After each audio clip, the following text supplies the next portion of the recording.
Thank you. This is my first Netnod meeting in years and years and years, and that's not, I think the last one was 7 years ago, so my apologies for that. But it's really great to be here again, and it is great to talk about something completely new for me. Not completely new. But I'm going to talk a little bit about where we are right now on RPKI and BGP security. And the work that I'm talking about is, or the talk is based on work done by Doug Midori, my colleague at Kentik, and Job Schneiders at Fastly. So those are the people who did the research, but I will be presenting it, and I will also be able to answer most of your questions, I hope, if you have any. Feel free to interrupt me with questions. I don't have to wait until the end. And that goes both for the online and for people who want to do it verbally. So basically, where are we right now at the RPKI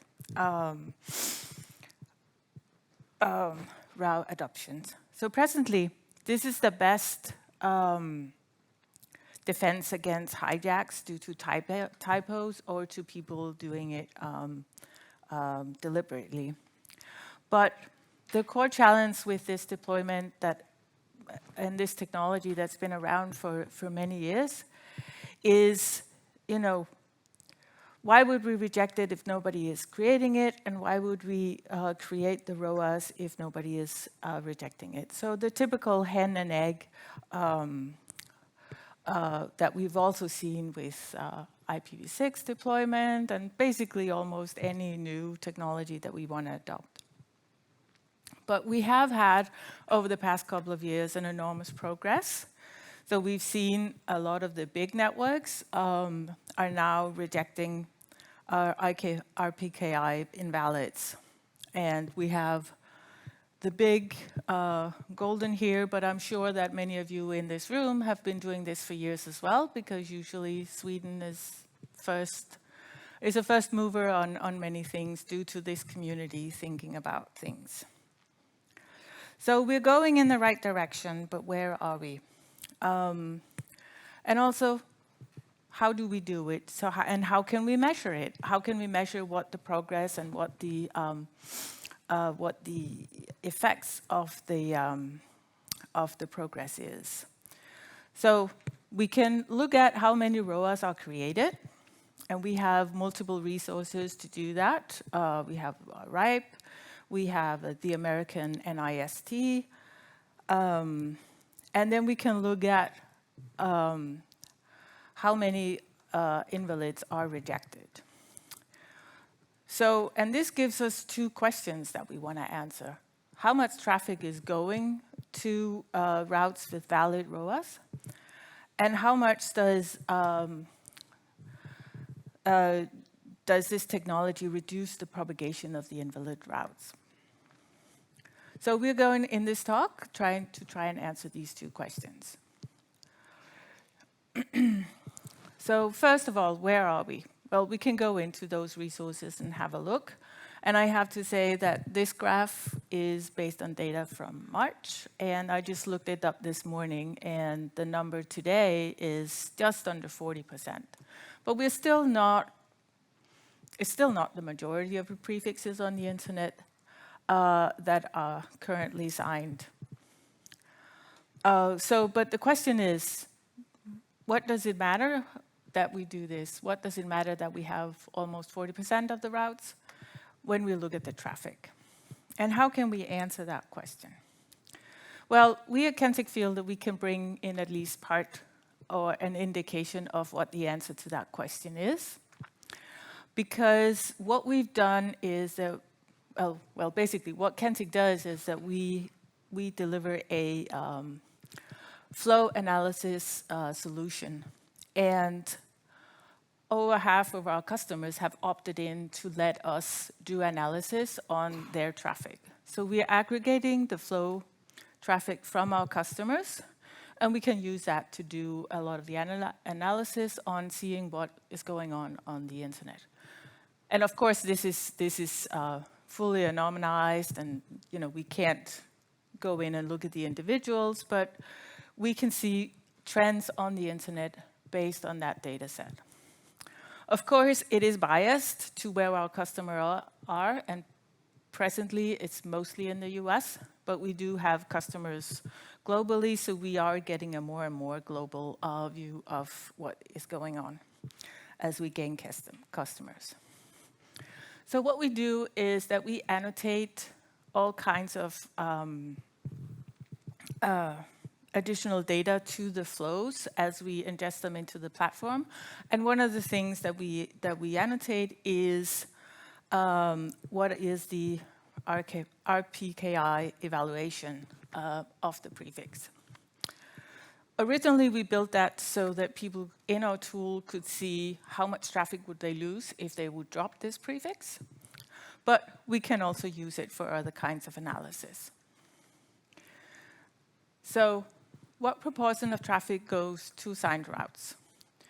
We track 4 different types of outcome: valid, unknown, invalid. Those are the ones that also you use for whether to do anything about a prefix. And then the last one we track is invalid, but covered by a valid prefix. So a more specific of something that is already out there. We only look at that for analysis purposes. It is not anything that anybody's using for routing, I hope. So around a third, or a little bit more than a third. So we did an analysis in April this year, and what we saw was that very little was invalid, but had a covering.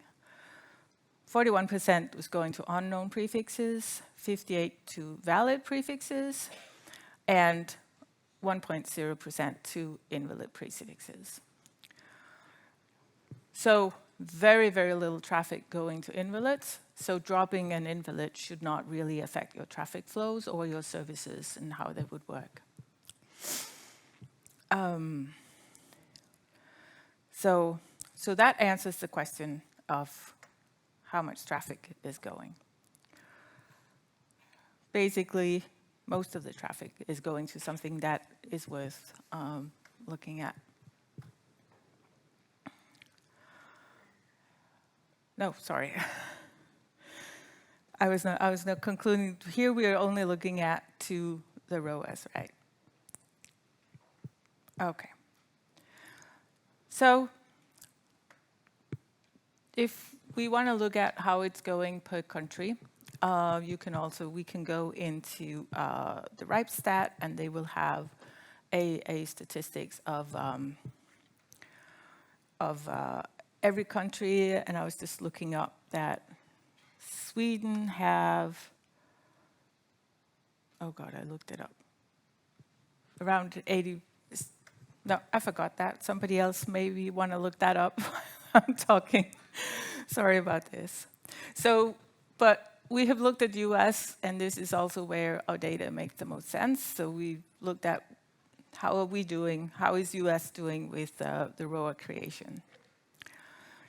So what we see here is that we have 60% of the traffic that we see in our tool is going to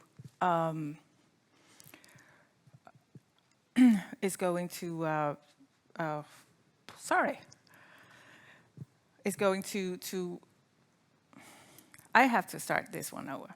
Sorry.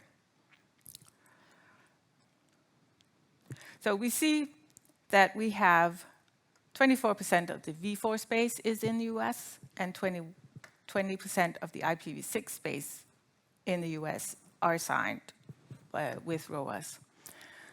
And we see that 60% of the total traffic to the US are going to these prefixes. And why is that? Well, it is because we have some really big networks, the eyeball networks, that have all their prefixes signed.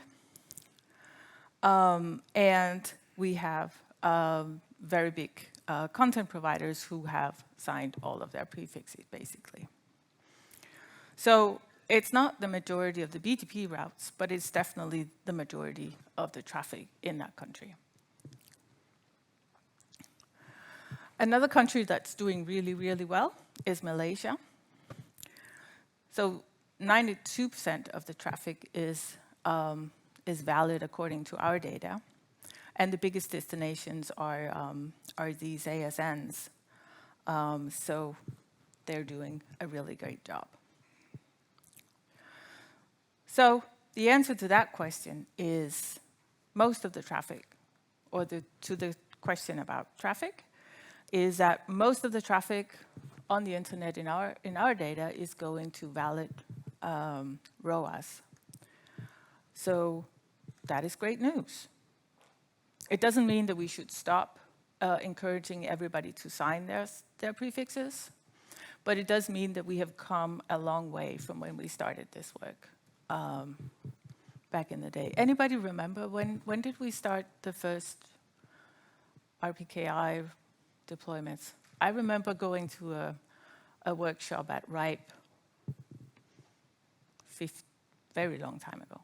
Anybody remember when we started out? Randy's not here? No. Okay, we should look that up. Okay, the next one. The next interesting thing is to look at how much does this technology reduce the propagation of invalid prefixes. So how much does it help that we are where we are today? So let's have a look at that. So how are we doing this? So we are looking at Kentik. We are also doing analysis on the global routing table using data from route use.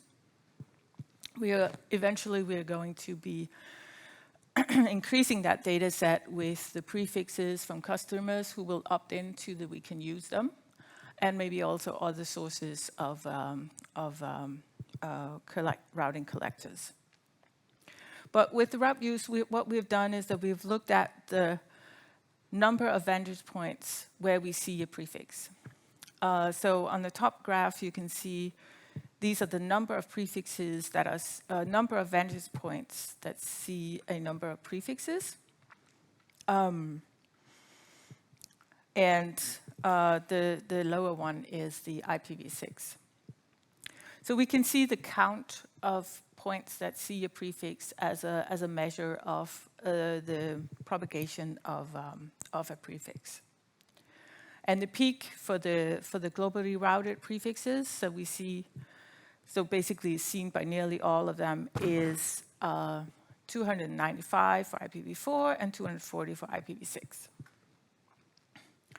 So it's just and the difference here is that there are still a number of the collectors out there that it's only collecting v4 space and not v6 space. So we've looked at what happens to an invalid route and how far does they propagate.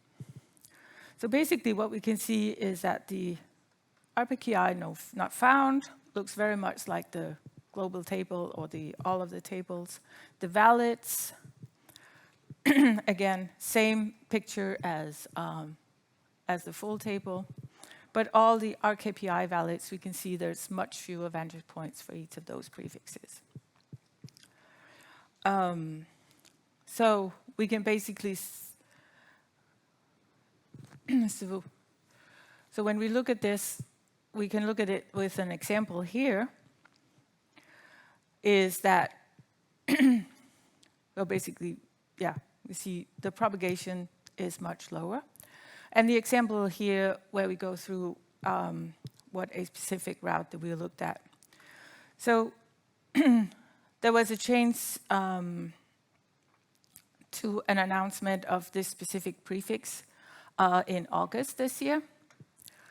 And this was a classical error. I don't know how many in here who has made that. I have not made it personally, but I could have.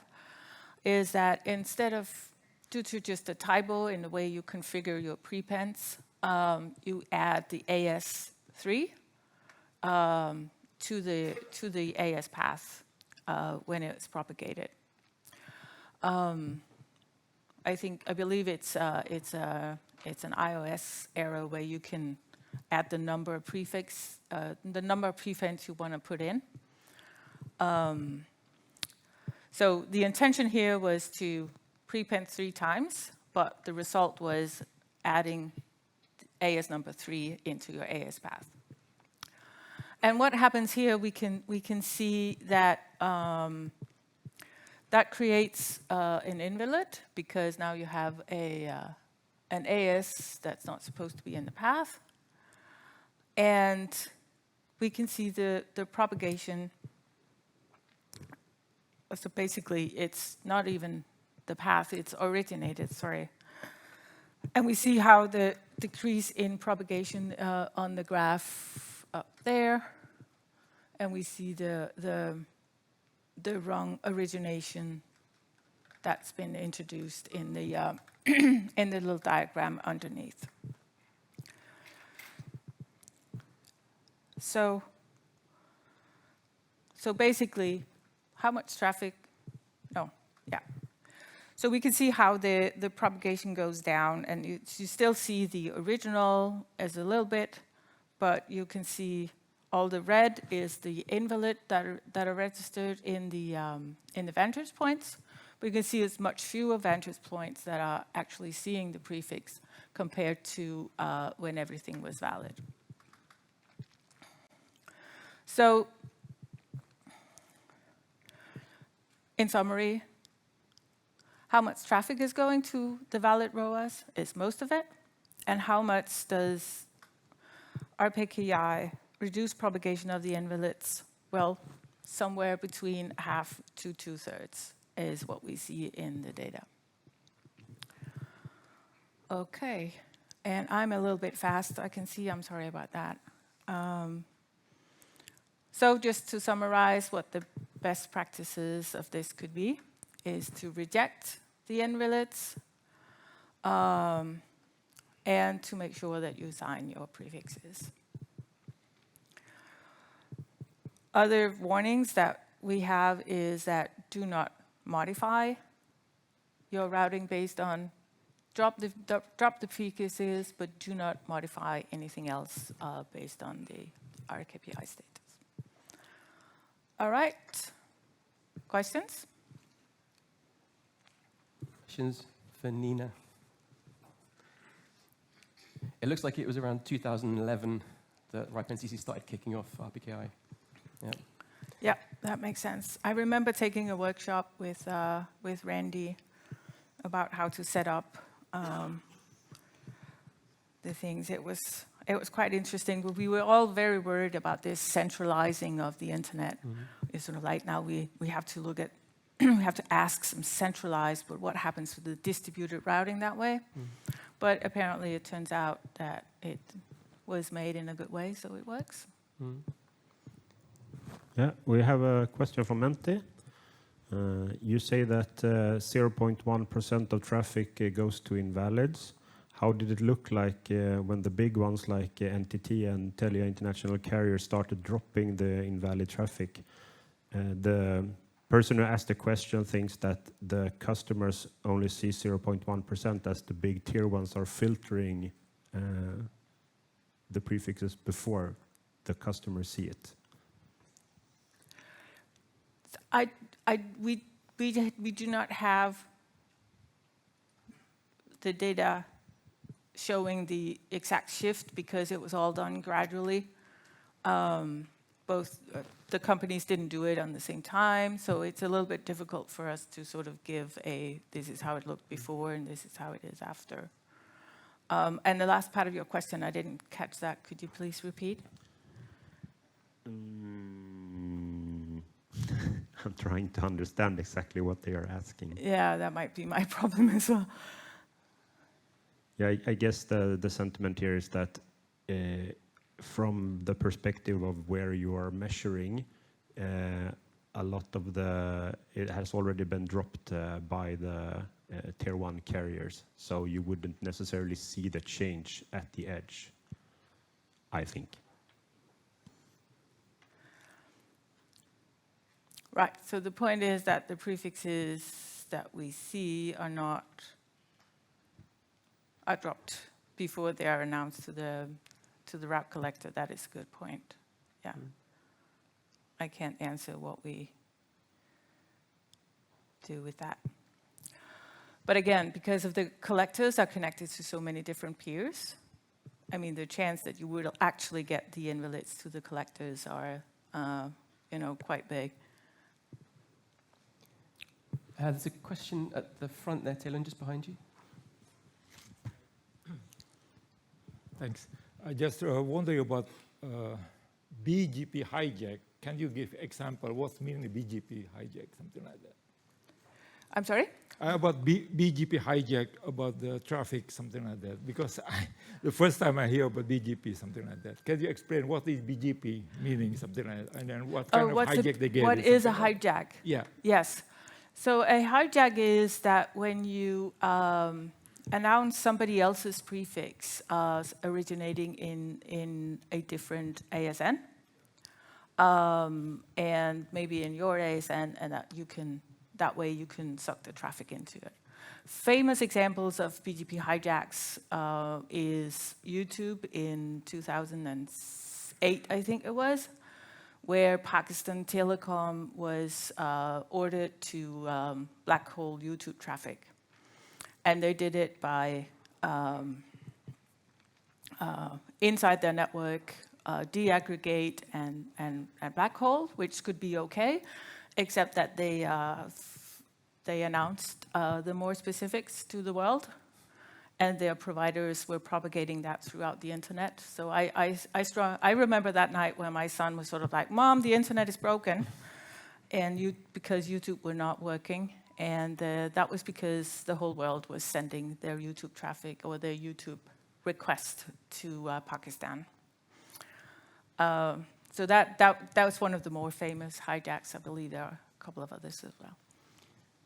I believe we had a question at the back. Could you just raise your hand again? There was somebody at the back. Yeah, Shugi, just by the door. No, it's actually an answer to your first question. So Johan Gustafsson, I used to run the engineering and architecture unit at Telia Carrier. So I published that graph 2 years ago so we overlaid the invalids with the ratio, or back to the flow data, right? So to the first question, that was about 0.35% of traffic that was invalid. Just as one data point to the first question.